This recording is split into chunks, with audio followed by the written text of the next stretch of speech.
Introdução. O propósito desta gravação é comentar e condensar um dos livros mais assombrosos jamais escritos. Pense e Fique Rico, de autoria de Napoleon Hill, que tem exercido influência na vida, realizações e fortunas de mais pessoas do que qualquer outro livro jamais publicado. Em todo o mundo livre existem atualmente milhares de pessoas que têm triunfado em todas as linhas de trabalho e que hoje ocupam suas boas posições porque um dia encontraram e compraram um exemplar de Pense e Fique Rico. Qualquer uma delas estará disposta a confirmar isso, e com toda satisfação. Uma descoberta valiosa. Descobri pela primeira vez esse notável livro no outono de 1949. Ajudou-me a decidir de uma vez por todas como alcançaria a meta a que me tinha proposto. Unificou meu pensamento e abriu-me um caminho reto e claro até o ponto a que eu havia decidido chegar. Um de meus melhores amigos, que encontrou o livro há anos, ficou tão fascinado pelo seu conteúdo que permaneceu em casa durante 3 dias, lendo e meditando acerca das ideias ali expostas.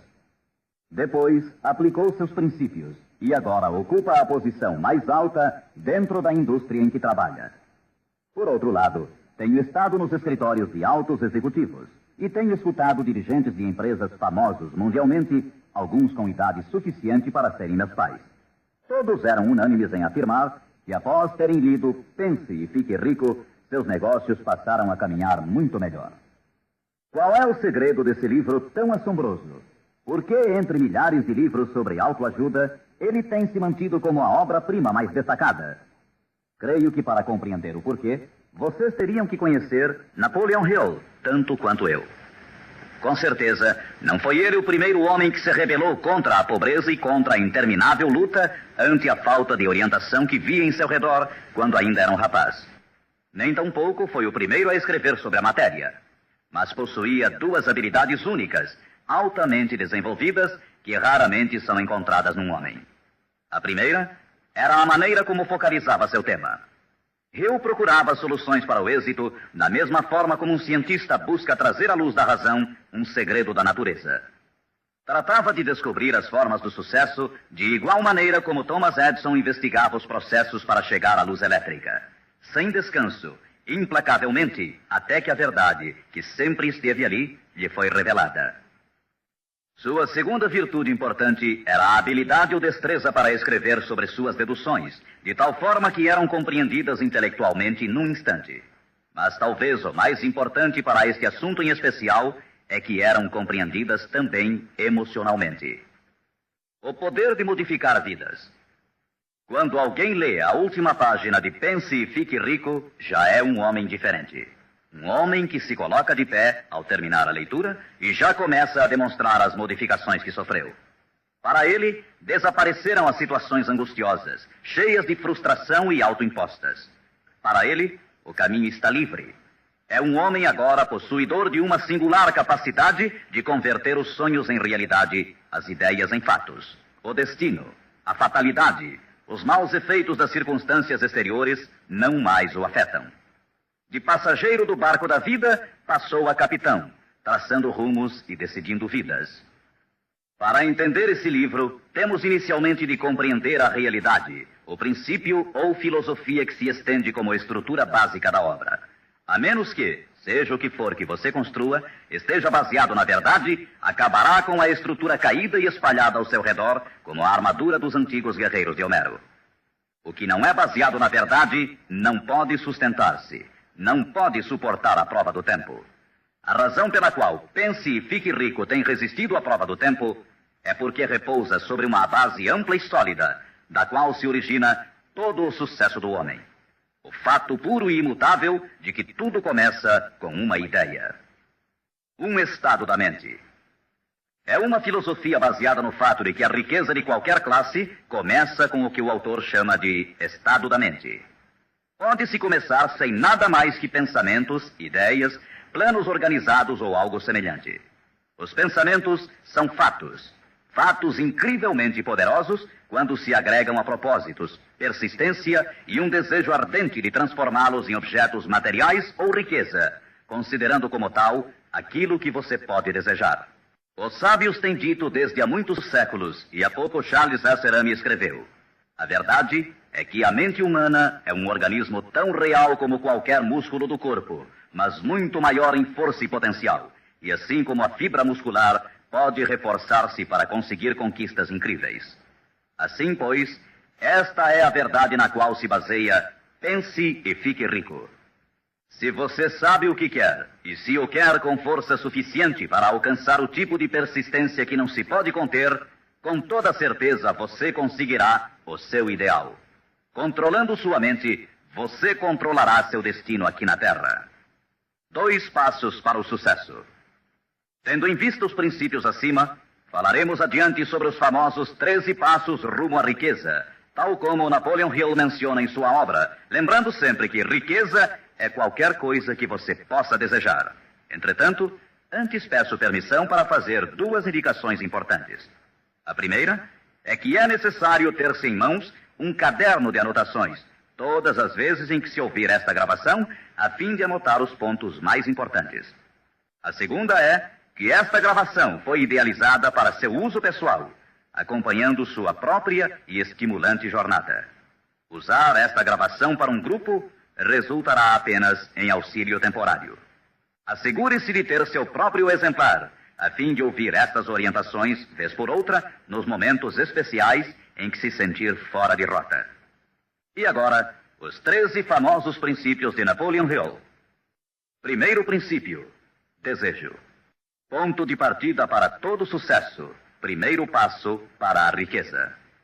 É aqui, precisamente aqui, que frequentemente tropeçamos num obstáculo. Algumas pessoas dirão: sei o que quero, mas como consegui-lo? Mais tarde, entraremos na questão da dúvida, mas de uma vez por todas esclareçamos se é possível ou não alcançar-se o que se deseja com toda a alma. Creio que Emerson expressou-se muito bem quando escreveu: nada existe pelo capricho da natureza. O fato de existir um desejo indica que os meios para realizá-lo existem na mesma criatura que o sente. Em outras palavras, não poderíamos ter um desejo sem que sua satisfação não fosse possível. Cada um de nós tem uma espécie de guia em seu interior, e nossos desejos se modificam segundo nossa capacidade e inclinação. Não importa o que você deseja, se o quer com toda a sua alma. Você o conseguirá, pois é inevitável. O desejo é uma obrigação. Em Pense e Fique Rico, Hill cita um exemplo após outro de que seu desejo ardente nada mais é do que uma espécie de retrato fiel do que você chegará a ser um dia. Portanto, determine agora mesmo e com firmeza o que você mais deseja, porque senão, como disse Helvécio, destruindo o desejo, destrói-se a mente. Todo homem sem paixões não tem em seu interior nem princípio de ação, nem motivo para agir. Uma boa forma de saber se em realidade você tem ou não um desejo ardente é examinar a maneira como procura alcançá-lo. Se você vai atrás daquilo que crê desejar, como se estivesse ensaiando, com timidez, com intenção de ir só se for seguro, não tem absolutamente um desejo ardente. Nunca chegará à segunda base se ainda mantém um pé na primeira. Entretanto, se está disposto a queimar etapas atrás de si, dizendo de uma vez para sempre: isto é o que desejo e o farei de qualquer maneira. Segundo, determine com exatidão o que se propõe a dar em troca do dinheiro que deseja. Não é possível obter-se algo a troco de nada. Terceiro, estabeleça a data concreta em que terá todo o dinheiro que deseja. Quarto, idealize um plano definido para levar a cabo o seu desejo e dê início imediatamente. Quinto, coloque todas essas ideias no papel. A quantidade de dinheiro que deseja, o que dará em troca, a data exata e descreva claramente o plano idealizado. Sexto, leia sua manifestação escrita em voz alta pelo menos 2 vezes ao dia. Uma vez, imediatamente antes de deitar-se à noite, e outra, ao levantar-se pela manhã. Enquanto lê, sinta-se, veja-se e creia-se como se já tivesse o dinheiro, ou seja, qual for o seu objetivo. É importante que você siga estas instruções ao pé da letra. Ouça diversas vezes esta parte da gravação até que a conheça muito bem, pois o desejo é o mais importante dos 13 princípios. Este capítulo do livro termina com as seguintes palavras: através de algum estranho e poderoso princípio de química mental, ainda desconhecido, O impulso do desejo é envolvido por algo que não reconhece palavras tais como impossível e não aceita o fracasso como realidade. Segundo princípio, fé. A fé é imprescindível para o sucesso. Você jamais teria pensado em seu desejo principal se a fé não estivesse presente dentro de sua mente. Às vezes, você poderá encontrar dificuldades em ter fé em si próprio, mas tenha a certeza de que encontrará muita fé nesses princípios. Use-os, portanto. Vejamos o que Napoleon Hill diz sobre a fé. A fé é um estado de espírito que pode ser induzido ou criado por meio de afirmações ou instruções repetidas à mente subconsciente através do princípio da autossugestão. Isto significa nem mais nem menos que uma sugestão pode ser implantada por você mesmo, conscientemente, assim como uma autobiografia é uma história escrita por uma pessoa sobre si mesma. Projetando a imagem mental de você mesmo, tendo em destaque seu desejo principal e repetindo tal ação várias vezes, isso resultará na fé de que necessita. A fé é vital para o sucesso. O imperador Napoleão Bonaparte disse uma vez: todo andaime religioso se desarruma como um edifício em ruínas ante uma só palavra: fé. Por sua vez, Goethe afirmava: as épocas de fé são épocas frutíferas. As épocas de incredulidade, ainda que esplendorosas, são estéreis de todo o bem permanente. E como disse Schlegel, na vida real, toda grande empresa começa e dá seu primeiro passo com a fé. Portanto, tenha fé de que pode alcançar aquilo que busca, porque jamais você poderia ter se decidido se não pudesse alcançá-lo. Autoconfiança. Em seu capítulo sobre a fé, Hill oferece uma fórmula para a autoconfiança: repetir-se a si mesmo constantemente. Primeiro, sei que tenho a capacidade de alcançar o objetivo de meu propósito definido na vida. Portanto, exijo persistência de mim mesmo, ação contínua para a execução, e aqui agora prometo executar esta ação.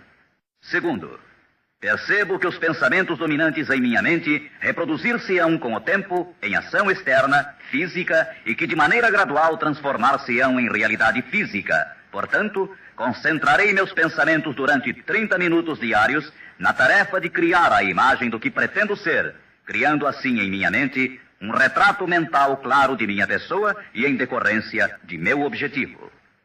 Terceiro, sei que através do princípio da autossugestão, qualquer desejo que alimente com persistência em minha mente buscará com o tempo a maneira, através de meios práticos, para alcançar o objetivo que há por detrás dele.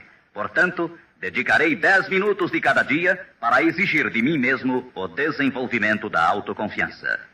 Quarto, detalharei por escrito os objetivos principais e concretos de minha vida, e nunca deixarei de tentar alcançá-los até que tenha desenvolvido a autoconfiança suficiente para isso. Quinto, sei que nenhuma riqueza ou posição pode durar muito, a menos que seja erguida sobre a verdade e a justiça. Por conseguinte, não participarei de qualquer atividade que não beneficie a todos os que dela participem. Terei sucesso em conseguir a cooperação de outras pessoas, bem como em atrair o pessoal desejado. Então você tem realmente o desejo que o conduzirá ao pleno sucesso. Com esse tipo de resolução, você será capaz de levantar-se após os tropeços que lhe sucederem. As únicas pessoas que não cometem erros são as que nunca tentam nada. Os tímidos são como afluentes de um lago. Nunca se aventuram ao mar amplo e profundo. Esses mesmos princípios atuarão sobre qualquer coisa que você deseje. Um lar harmonioso, uma carreira com mais êxito ou mesmo mais dinheiro para cuidar melhor de sua família e prevenir-se para os anos futuros. Para obter sua parte na prosperidade que o espera mais adiante, Napoleon Hill oferece a você a seguir 6 passos práticos e precisos. 6 passos vitais. Primeiro, fixe em sua mente a quantidade exata de dinheiro que deseja. Não é suficiente dizer, desejo muito dinheiro. Seja preciso com relação à quantidade. Existe uma razão psicológica quanto a essa precisão e que será abordada posteriormente. Induzirei outros a servir-me através da minha boa disposição em servir aos demais. Eliminarei o ódio, a inveja, os ciúmes e o egoísmo, oferecendo amor a toda a humanidade, pois sei que uma atitude negativa nunca me trará o sucesso. Farei com que os demais creiam em mim, pois creio neles e em mim mesmo. Terceiro princípio: autossugestão. Mediante a sugestão repetida, a mente subconsciente pode trabalhar para nós. Já fizemos referências a isso. A autossugestão é a faculdade de ser capaz de concentrar na mente o nosso ardente desejo, até que o nosso subconsciente o aceite como uma realidade e comece a imaginar os meios para realizá-lo. É daqui que provém os impulsos, as súbitas centelhas de inspiração e orientação. Agora resumiremos as instruções dadas no segundo princípio, fé, em relação aos 6 passos, autoconfiança, e as combinaremos com os princípios sobre a autossugestão, constantes no livro Pense e Fique Rico. Primeiro, vá a um lugar tranquilo, talvez na cama à noite, feche os olhos e repita em voz alta para que possa escutar suas próprias palavras, a manifestação escrita da quantidade de dinheiro que se propõe a acumular, ou uma reafirmação cuidadosa do que possa ser sua meta, bem como o tempo limite para alcançá-la, além da descrição do serviço ou mercadoria que se dispõe a dar em troca do que vai receber. À medida que põe em prática estas instruções, imagine-se já possuidor de sua meta. Suponhamos, por exemplo, que você se propõe a economizar em cruzeiros o equivalente a $50 mil até o dia 1º de janeiro, daqui a 5 anos, que se determina a prestar serviços pessoais em troca de dinheiro como vendedor. A manifestação escrita de seus propósitos deve ser a seguinte. Escreva: para o dia 1º de janeiro de 1900 e aconteça o que acontecer, terei em meu poder a quantia de cruzeiros que economizarei em quantidades diversas durante aquele período. Em troca desse dinheiro, prestarei o melhor serviço possível, rendendo o máximo como vendedor de... Escreva aqui o produto que se propõe a vender ou qualquer coisa que você faça para ganhar a vida. Tenho certeza de que, à época aprazada, terei esse dinheiro em meu poder. Minha fé é tão grande que já posso ver esse dinheiro diante de meus olhos. Posso tocá-lo com minhas mãos, pois está à espera de passar para meu poder, tão logo eu preste o serviço que proponho a desempenhar em troca dele. Estou preparando um plano para acumular esse dinheiro e eu seguirei à medida que o receba. Segundo, repita isto pela manhã e à noite, até que possa ver claramente em sua imaginação o dinheiro que se dispôs a acumular. Terceiro, coloque uma cópia do que escreveu onde possa vê-la dia e noite, quando se deitar ou levantar-se, até que possa recordá-la perfeitamente. Ao se dispor a colocar em prática estas instruções, você estará aplicando o princípio da autossugestão. Quarto princípio: conhecimento especializado. O integral conhecimento dos detalhes de seu trabalho ou produto é indispensável para alcançar o sucesso. Neste princípio, Hill destaca um ponto muito importante. O conhecimento constitui uma força somente quando está organizado num plano concreto de ação e dirigido a um fim definido. Ele nos diz: antes que você possa estar seguro de sua capacidade de transformar o desejo em seu equivalente monetário, necessitará de conhecimento especializado do serviço, mercadoria ou profissão que se dispõe a oferecer em troca. Talvez você precise de muito mais conhecimento especializado do que tem, ou do que pode adquirir normalmente. Se for essa a situação, poderá resolver o problema mediante a utilização de um sistema que chamaremos de grupo mental. Mais tarde explicaremos do que se trata, mas por enquanto, reconheça que tem de aprender tudo o que possa sobre sua especialidade. Assim, dedique parte do tempo a cada dia para assimilar mais e mais sobre o que você faz para seu sustento. Frequente cursos que existam sobre a matéria, bem como associe-se a homens que conheçam bem sua profissão. Quinto princípio: imaginação. A imaginação é literalmente a oficina onde se formam os planos criados pelo homem. O impulso e o desejo recebem forma e ação mediante a ajuda da faculdade imaginativa da mente. Foi dito que o homem pode criar tudo o que possa imaginar. Como disse e ensina Napoleon Hill, toda mente humana pode alcançar o que pode conceber e crer. A única limitação do homem dentro do razoável reside no desenvolvimento e emprego de sua imaginação e da subsequente motivação para a ação. A automotivação é a chave. Os maiores dirigentes de negócios, indústrias e finanças, os grandes artistas, músicos, poetas e escritores chegaram a ser os melhores porque desenvolveram a força da automotivação. Enquanto você desempenha seu trabalho diário, Pense constantemente nos meios pelos quais poderia realizá-lo melhor, com maior eficácia. Pense nas modificações inevitáveis. Podem ser feitas agora? Se você sente limitações, lembre-se das palavras do famoso arquiteto Frank Lloyd Wright.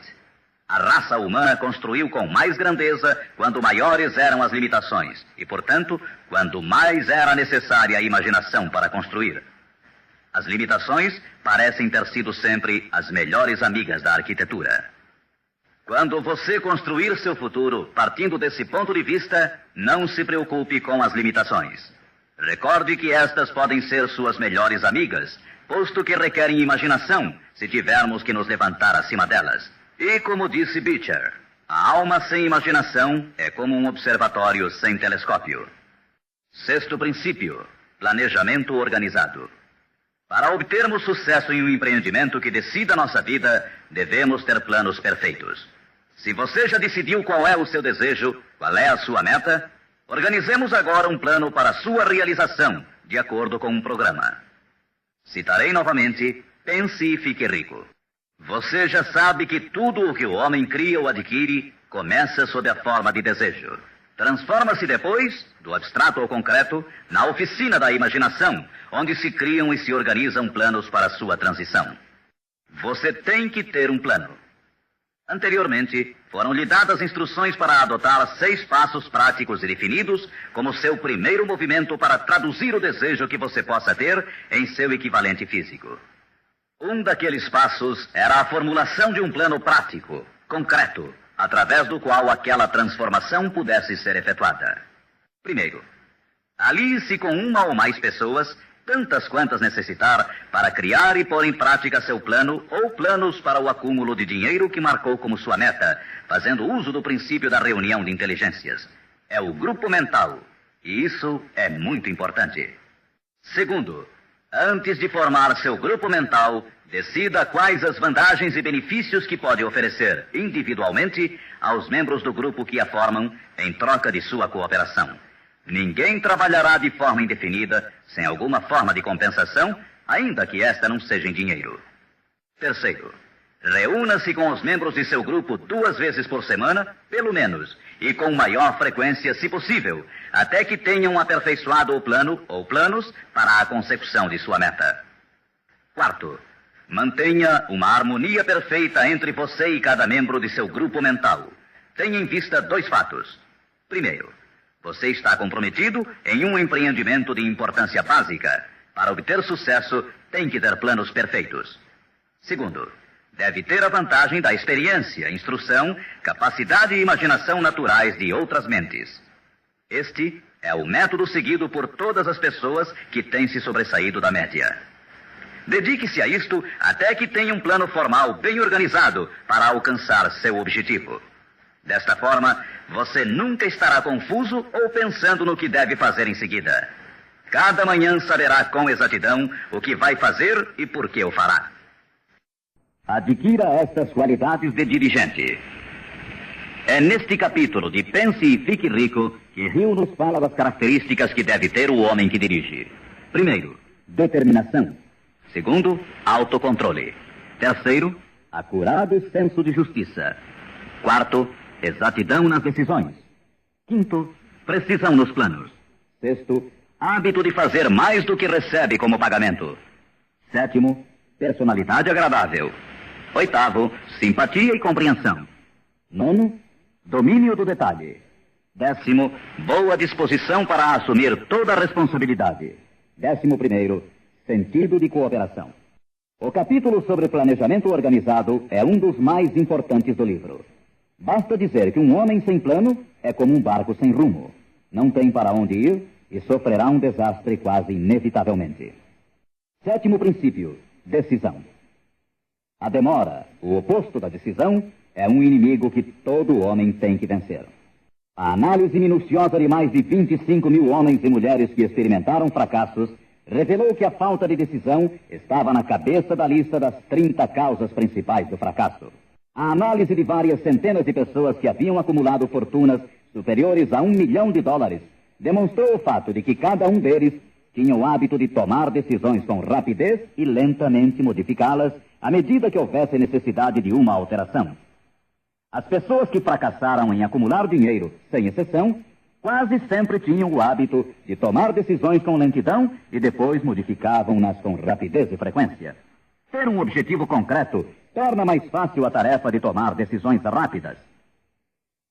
Entre os inúmeros exemplos citados por Hill, um dos mais conhecidos é o caso de Henry Ford. Uma das qualidades mais destacadas daquele industrial era seu hábito de tomar decisões concretas com rapidez e depois modificá-las com calma. Esse modo de ser era tão pronunciado em Ford que lhe deu reputação de obstinado. Foi essa aptidão que o impulsionou a continuar fabricando o seu famoso modelo T, o automóvel mais feio do mundo, mas naquele tempo o mais prático, apesar de todos os seus assessores e alguns dos compradores insistirem para que ele o modificasse. Talvez Ford tenha demorado muito em fazer as alterações, mas o resto da história é que sua firmeza de decisão produziu-lhe uma enorme fortuna, sem que fosse necessário modificar o modelo, e seguramente a companhia hoje não está pior por isso. Quando você tiver uma ideia, apegue-se a ela. As pessoas que fracassam, em sua maioria, geralmente se influenciam com facilidade pela opinião dos demais, deixando-se inclinar sem dificuldades. Permitem que os jornais e falatórios dos vizinhos pensem por elas, mesmo sabendo que as opiniões são as mercadorias mais baratas da terra. Siga seu próprio conselho ao colocar em prática os princípios aqui descritos, tomando suas próprias decisões e seguindo-as. Não faça confidências a ninguém, exceto aos membros do seu grupo mental, e tenha muito cuidado na seleção desse grupo, escolhendo somente aqueles que simpatizem e harmonizem totalmente com seus propósitos. Os amigos íntimos e familiares, ainda que isto não signifique que o façam constantemente, atrapalham com suas opiniões, e às vezes por causa do ridículo. Milhares de homens e mulheres arrastam consigo complexos de inferioridade durante toda a vida, porque alguma pessoa bem intencionada, mas ignorante, destruiu toda a sua confiança através de opiniões ou expondo-as ao ridículo. Se uma decisão merece algo, você deve agarrar-se a ela até que a tenha desenvolvido completamente. Oitavo princípio: persistência. A força de vontade e o desejo, adequadamente combinados, constituem uma dupla irresistível. Segundo Hill, persistência é como a força de vontade e combina-se com o homem como o carvão ao aço. Em inumeráveis casos, a persistência tem sido a única diferença entre o sucesso e o fracasso. É a falta dessa qualidade, mais do que qualquer outra, que impede a grande maioria de triunfar. Tentam algo, mas tão logo o caminho se torna áspero, desistem. A experiência com milhares de pessoas tem demonstrado que a falta de persistência é uma fraqueza comum à maioria das pessoas. É um defeito que pode ser vencido pelo esforço. Se você quer realizar um determinado desejo, tem que formar o hábito da persistência. As coisas parecerão difíceis. Será como se já não houvesse razão para continuar. Tudo em você dirá que deve renunciar, que deixe de tentar. É precisamente então quando os homens se distinguem dos meninos. É aqui exatamente quando se percorre essa distância extra e se continua adiante que os horizontes se aclaram e os primeiros sinais da abundância que há de ser sua pela persistência começam a ser vistos. Com a persistência virá o sucesso. A persistência pode ser cultivada. A persistência é um estado mental, portanto, pode ser cultivada. Como todos os estados da mente, a persistência se baseia em causas definidas, e entre elas encontramos as seguintes. Primeira, unidade de propósito, saber o que se quer. Segunda, desejo. Terceira, confiança em si mesmo. Quarta, unidade de planos. Quinta, conhecimento preciso, saber que seu plano é firme. Sexta, cooperação.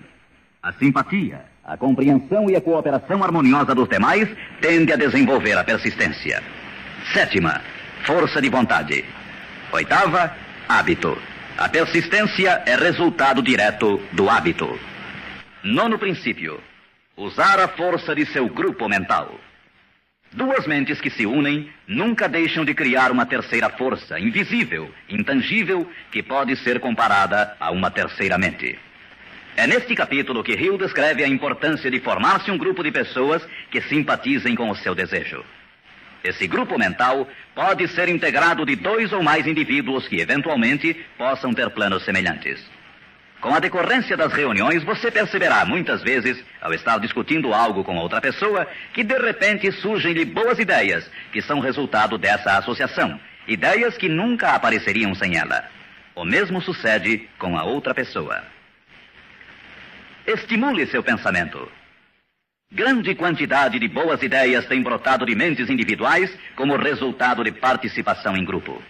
Associar-se a pessoas para formar o grupo mental não deve ser confundido com o fato de deixar que outros pensem por você, mas é estimular seu próprio pensamento através da associação com outras mentes. Ninguém sabe tudo. Quanto mais afins sejam as mentes reunidas, mais informações interrelacionadas estarão disponíveis. As grandes ideias são uma combinação de informações análogas. Assim, você deve escolher os membros de seu grupo com cuidado. Assegure-se que sejam pessoas que você respeita e que trabalhem conscientemente. Todos se divertirão muito e alcançarão suas metas muito antes. 10º princípio, entusiasmo. O entusiasmo provém da canalização de todas as energias corporais em termos positivos e louváveis. É neste capítulo que Napoleon Hill descreve a importância da mulher. A mulher que quase sempre auxilia o homem que luta pela consecução de metas meritórias. A opinião de Hill é de que praticamente todo dirigente é homem cujos êxitos foram inspirados em grande parte por uma mulher. Quando as coisas andarem mal, e pode estar seguro que isso ocorrerá em algumas ocasiões, você ver-se-á abandonado até pelos que você pensava que eram seus amigos. Mas se você conseguiu uma boa mulher, nunca estará só. Ela sempre o impulsionará a recomeçar uma e outra vez se necessário, e lhe dará um novo entusiasmo que nasce de sua fé em você. Ter alguém a quem amar é ter alguém com quem compartilhar seu êxito e realizações, que lhe felicite com o elogio que todos necessitamos de vez em quando. Um homem pode chegar a triunfar sem sua esposa e sem filhos, mas a plenitude da alegria se obtém através deles. Cuide de sua esposa e filhos como de seu maior tesouro. 11º princípio, a mente subconsciente. A mente subconsciente consiste em um campo de consciência no qual são classificados e registrados todos os impulsos do pensamento que chegam à mente objetiva através de qualquer dos 5 sentidos. Da mente subconsciente, você pode aproveitar ou tirar os pensamentos como quem tira cartas de um arquivo. Ela recebe e arquiva impressões sensoriais ou pensamentos independentemente de sua natureza. Você pode semear à vontade em sua mente subconsciente qualquer plano, ideia ou propósito que deseje traduzir em seu equivalente físico ou monetário. O subconsciente atua primeiro sobre os desejos dominantes que se mesclaram, como as emoções, como a fé. Sua mente subconsciente trabalha dia e noite. Mediante um procedimento ainda desconhecido para o homem, a mente subconsciente toma da inteligência infinita poder para transformar de maneira espontânea o desejo próprio no seu equivalente físico, usando sempre os meios mais práticos mediante os quais pode alcançar seu fim. Não é possível controlar completamente a mente subconsciente, mas pode-se entregar a ela qualquer plano, desejo ou propósito para que seja transformado em algo concreto. Ninguém sabe muito sobre o que chamamos a mente subconsciente ou mesmo de subconsciente. Sabemos que é incalculavelmente poderosa e que pode solucionar nossos problemas se corretamente empregada. A melhor forma é manter na mente consciente, tão frequentemente quanto possível, uma imagem clara de si mesmo, como se já tivesse alcançado a meta desejada. Defina-a com clareza e projete-a na tela de sua mente. Retenha-a. Veja-se fazendo e tendo as coisas que obterá depois de alcançado seu objetivo. Imagine isso tão a miúde quanto possível, enquanto prossegue com seu trabalho diário, especialmente no momento de dormir e no instante de acordar. Assim, seu subconsciente começará a conduzi-lo pelos caminhos mais lógicos para o objetivo que imaginou. Não lute contra ele. Siga seus lampejos repentinos, as ideias que venham à sua mente. Esteja seguro que é seu subconsciente tentando chegar à sua mente consciente. Se você prosseguir assim, ficará surpreso e encantado com as ideias maravilhosas que parecerão brotar do nada. As vidas dos grandes homens e mulheres que parecem milagrosas para as pessoas normais não são mais do que a expressa satisfação de seus ardentes desejos através de sua mente subconsciente. No princípio seguinte, falaremos mais sobre o 6º sentido, que parece controlar a vida dessas pessoas, mas somente dos que souberam condicionar sua mente subconsciente. O tempo não significa nada para o subconsciente. Um homem poderia trabalhar com firmeza em seu labor durante 40 anos e não conseguir alcançar o que é possível em 3 ou 4 anos, mediante a aplicação adequada desses princípios. Sua mente subconsciente não pode permanecer ociosa. Se você não implantar desejos dentro dela, quaisquer ideias que surgirem como resultado de seu descuido servirão de alimento para ela. Lembre-se que você vive no meio de todo o gênero de impulsos e pensamentos que chegam a seu subconsciente sem seu conhecimento. Alguns desses impulsos são negativos e outros positivos. Você deve evitar os impulsos negativos e ajudar a influenciar de maneira espontânea sua mente subconsciente mediante impulsos positivos de desejo.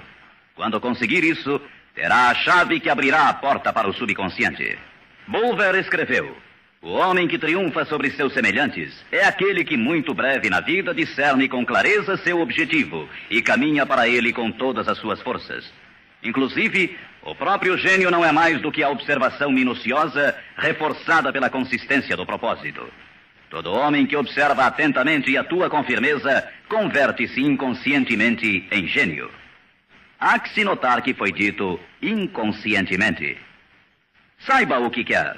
Decida de uma vez por todas o que haverá de ser seu. Mantenha-se firme em seu rumo, impulsionado pela fé, e seu subconsciente fará o resto. 12º princípio: o cérebro. O cérebro possui a força mais maravilhosa, milagrosa, de maior potência que o mundo já conheceu. Se você tivesse acesso a toda a riqueza do mundo e pegasse apenas uma moeda, estaria fazendo mais ou menos o que muito provavelmente tem feito ao usar seu cérebro. Nada é mais lastimável no mundo do que a incompreensão da maioria das pessoas com relação ao potencial de seu cérebro e das mentes consciente e inconsciente, às quais está acoplado. Sua própria central elétrica. O número de linhas que ligam entre si as células cerebrais é igual ao algarismo 1, seguido por 15 milhões de zeros. Calcula-se que existem de 10 a 14 bilhões de células no córtex cerebral humano normal. É inconcebível, pois, que esta intrincada maquinaria deva existir com o único propósito de manter as funções físicas inerentes ao desenvolvimento e manutenção do corpo físico.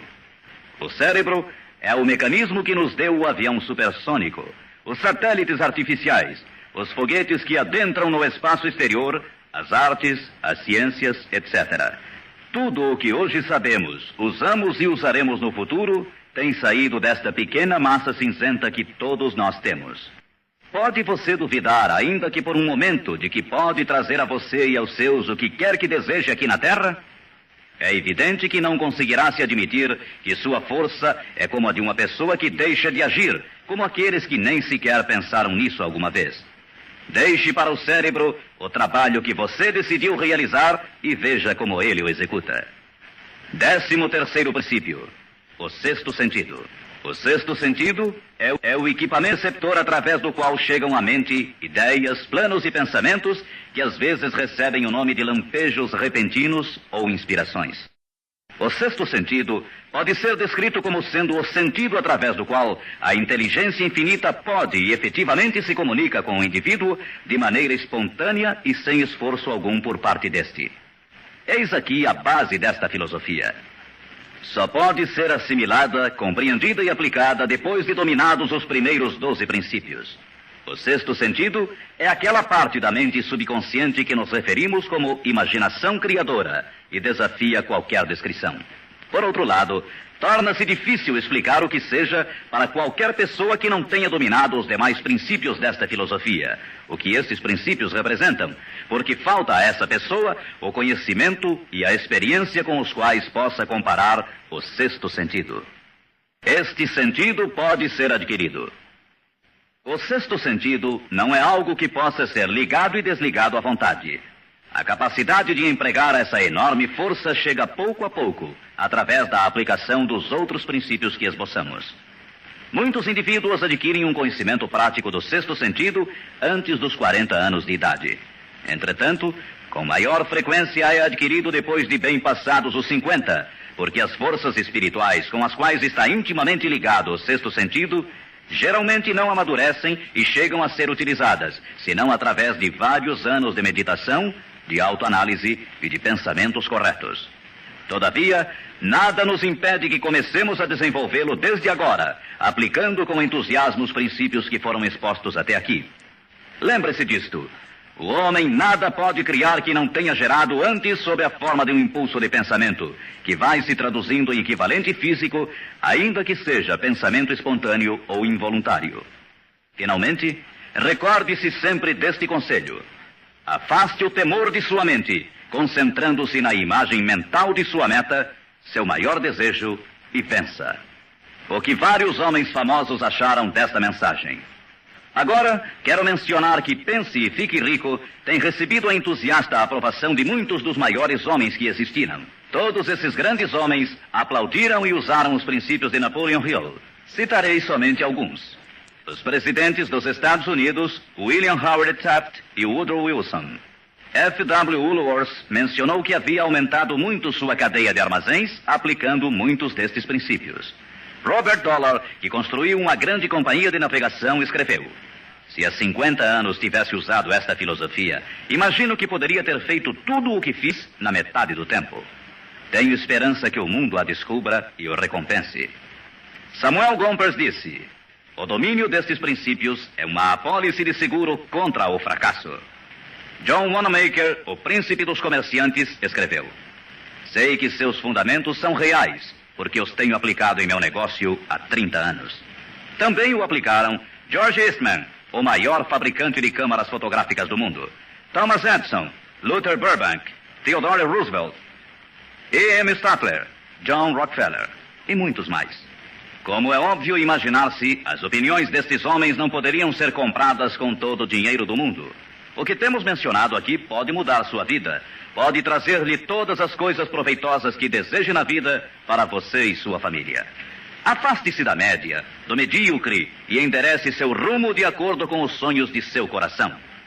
Estes 13 princípios não o decepcionarão nunca enquanto você os empregar. Sua grande oportunidade pode estar precisamente onde você se encontra agora. Siga estas instruções fielmente e o resultado aparecerá diante de você. A última recomendação de Napoleon Hill: não procure a oportunidade longe, mas sim a reconheça e aproveite-a onde você se encontra.